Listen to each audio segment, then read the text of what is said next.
Support comes from the Missouri Forest Products Association, honoring Arbor Day on April 26th, with an ongoing commitment to sustainable stewardship and conservation of Missouri's forests. ChooseWood.com.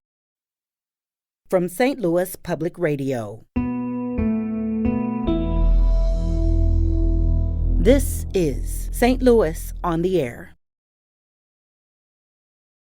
Do they want us to believe that privacy is dead so that we just let it keel over? They don't want this to remain a battleground, as you make the argument that it is. Exactly. Our privacy is their money. The more of our information they can access and deploy, the more sensitive, the more intimate, the better.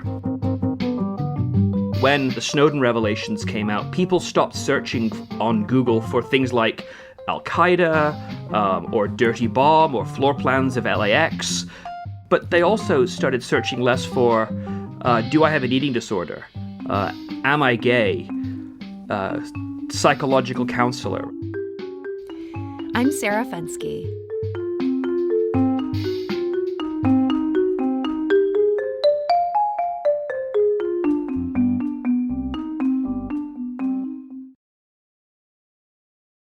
Neil Richards wants you to think about privacy, about what happens when governments and tech companies are privy to our innermost thoughts and words, about what we lose when our information is not held in trust, about what's at stake in the policies and rules that govern privacy.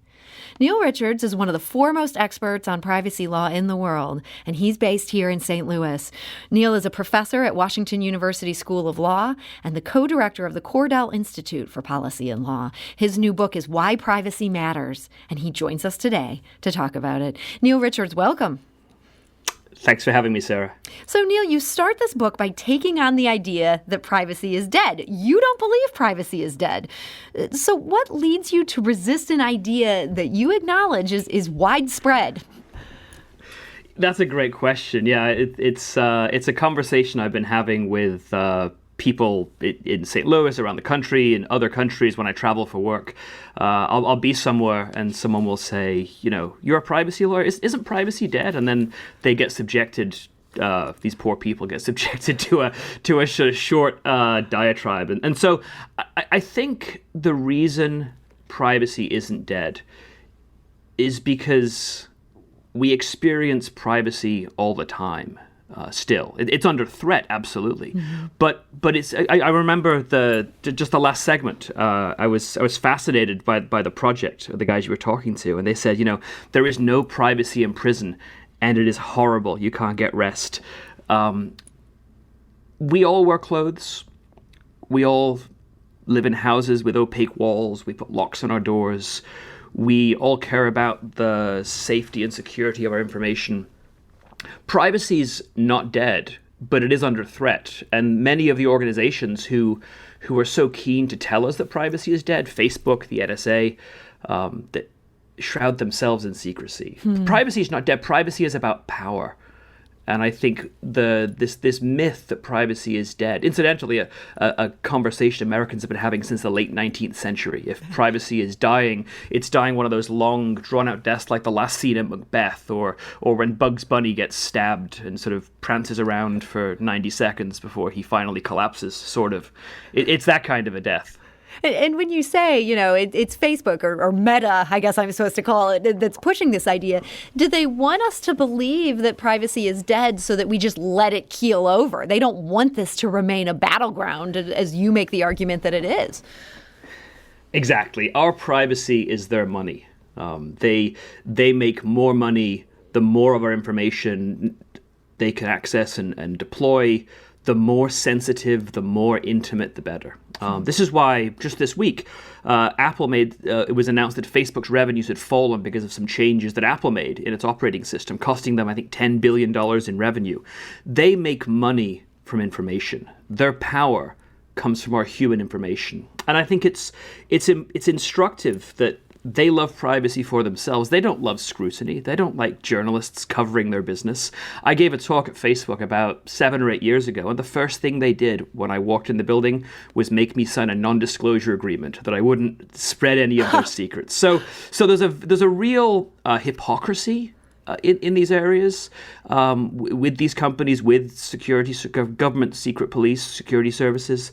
There's a real awareness, though, more than anything, that information is power, and that's what's at stake. And in an information society, control, manipulation, empowerment through human information is, in a very real sense, the bedrock of what it means to be, as we'd say as an academic, an autonomous human being, a free citizen of a democracy, and a protected consumer.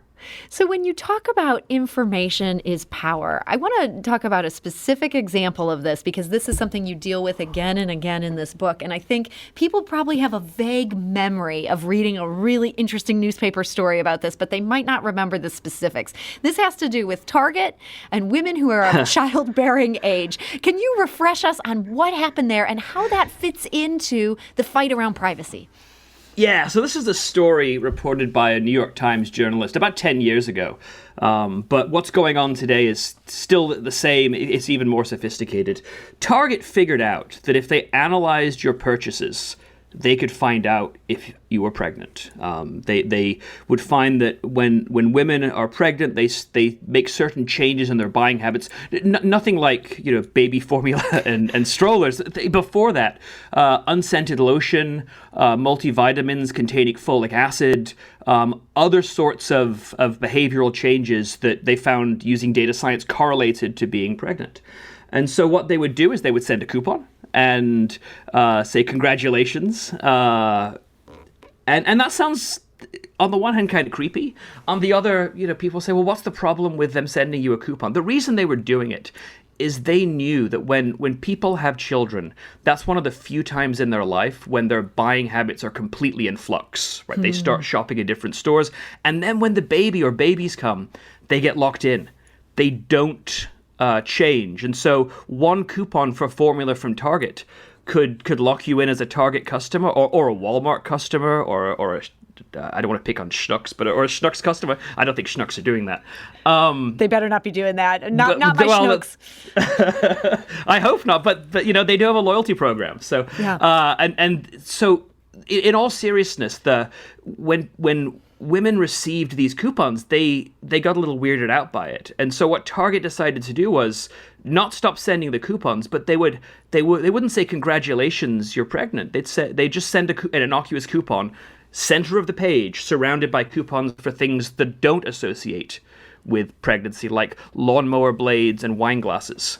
In other words, to use the human information to manipulate a known cognitive vulnerability of consumers, to lock them in as a Target customer, to habituate them, to control them without their awareness entirely. So that's what I mean by information being power. Yeah, there's real power. There's real profit in this. And as you get into in this book, I think one of the most compelling arguments for me that you made is that there's a real cost to our souls in the loss of privacy, that without privacy, we become like blander, more mainstream versions of ourselves. Can you unpack that a little bit?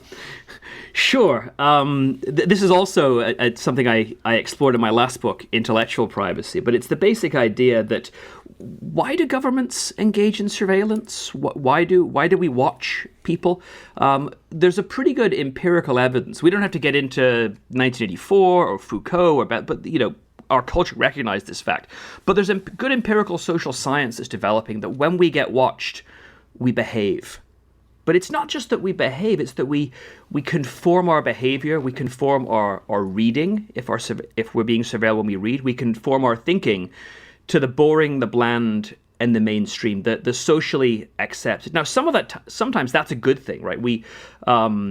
I don't know if you have children. I do, and we used a baby monitor when they were toddlers to stop them from killing themselves. This is a good by use, climbing out of the crib. Right. This is the point is that information is power, right? And it's not the use of information or the collection of information that's necessarily bad.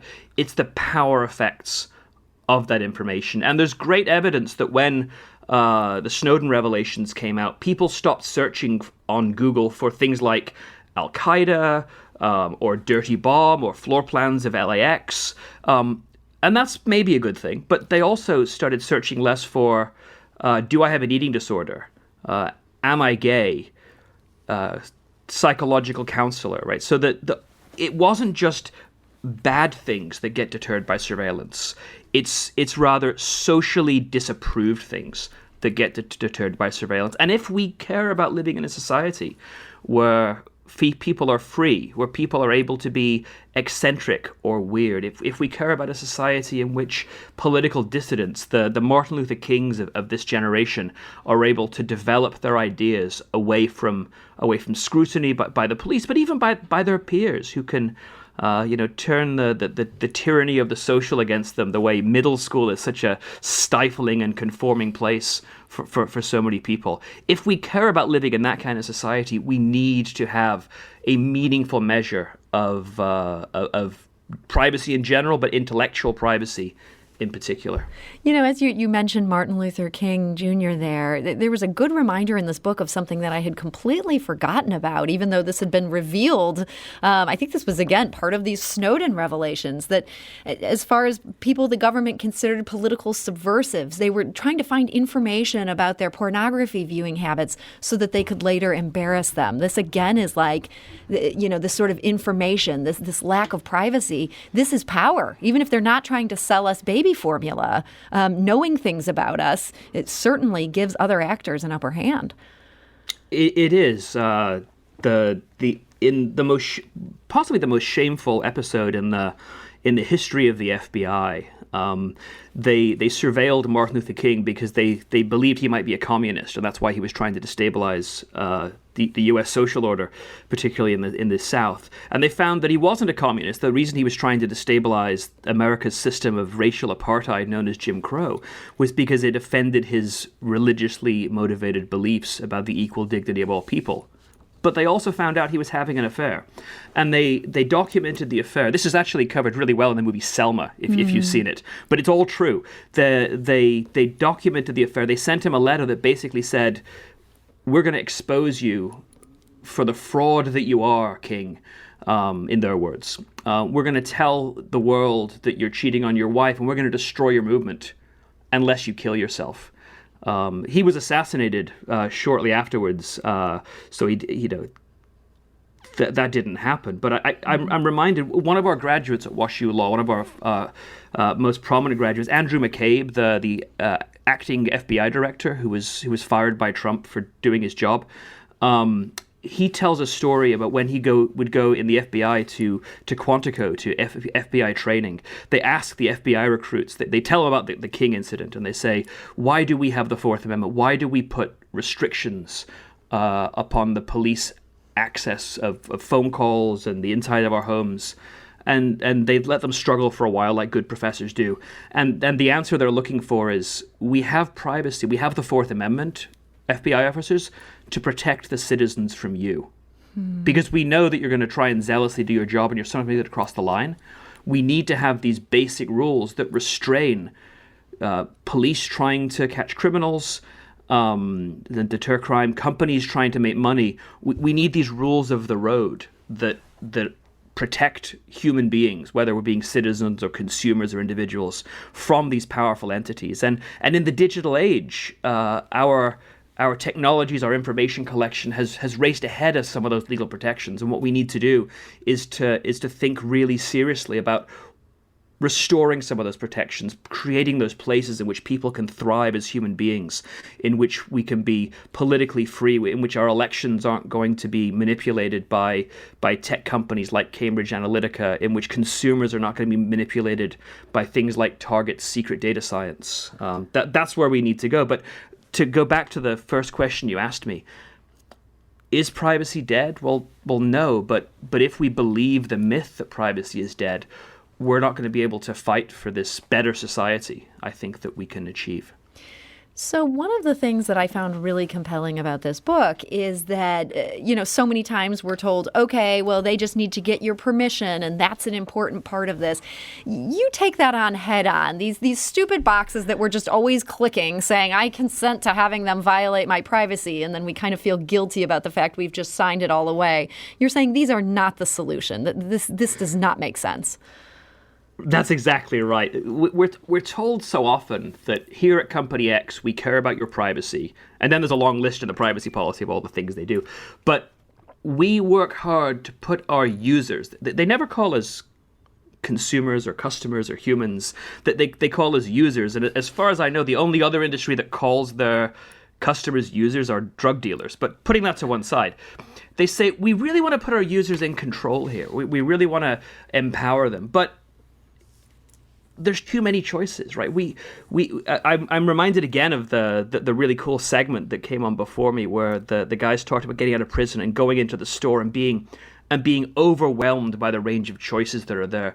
Something similar happens to every consumer when it comes to privacy control.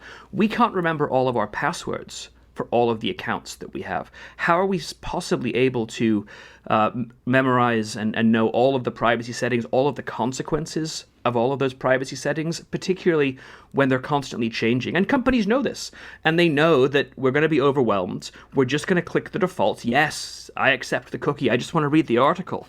I just want to learn. I want to read. And what that means is their power to set those defaults in ways that make them more money are a tremendous ploy for them, because they give us the illusion of control. We feel guilty, as you said, for feeling that we've had an opportunity to exercise that control, but we didn't take that step because it's overwhelming. And then the companies get the data anyway, and they get to do what they want with it. Well, so Neil, I mean, I totally agree with you. That makes no sense to have the consumers be in charge of this. We don't have time to figure this out. And yet, in our final couple minutes here, what I'm terrified is that the other solution is our lawmakers, and they don't even seem to understand how social media works. Is there any hope that we can have good, meaningful regulations in this country with who we have in Congress? I think I have to say yes. There is hope. There must be hope, right? This is Churchill's maxim that democracy is the worst form of government apart from all the others. I think, I think, and I'm actually quite encouraged, not just in Congress, but in federal agencies like the Federal Trade Commission and the FCC. There are a lot of really thoughtful, talented, smart, hardworking people. And they have been working with limited tools. I think what we need to do, and we're actually having a conversation in Congress, a slow conversation, but a necessary one, about what rules of the road for the future of privacy should look like. And one idea that I think is really interesting is making companies be loyal to us with respect to our data. They can't just share this willy-nilly. They can't just share it willy-nilly. They can use it to improve service. They can use it to recommend new products or services that they honestly think we might find interesting. They can use it to protect us against hackers. They can use it to enrich and personalize the experience for us in preference engines or recommendation engines. But what they can't do is use it to manipulate us. They can't treat it like a business asset and just sell it to the highest bidder. They can't use it to manipulate, control, disempower, or otherwise harm us. And I think that's where we can go. And I'm hopeful that reform is on the horizon, driven in part by the fact that Europe's law requires similar sorts of things. And if American companies want to be competitive in Europe, if they want to do business in Europe, they have to comply with European rules. This is an opportunity for American lawmakers to put an American spin on these rules. And Neil, unfortunately, we are out of time on this, but that is a hopeful note. You believe American lawmakers can do this. Thank you so much for joining us today. It's been my pleasure. Thank you. And Neil Richards is a professor in law at Washington University. His new book is Why Privacy Matters.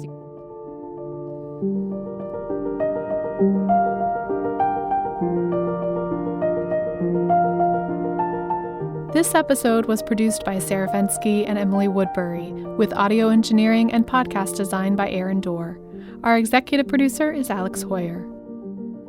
St. Louis on the Air is a production of St. Louis Public Radio. Understanding starts here.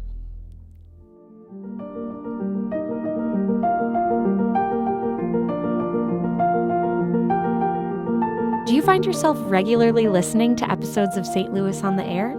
Suggest us to a friend you think might enjoy our conversations. And leave us a review and rating on Apple Podcasts on the App Store. It's the simplest way to help people discover our show. Thanks. St. Louis Public Radio is a member-supported service of the University of Missouri, St. Louis.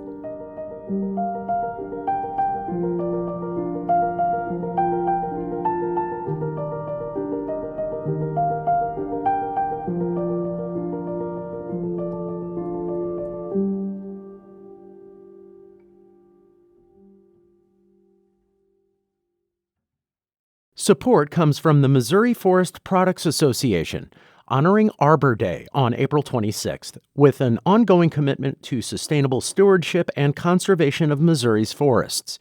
ChooseWood.com.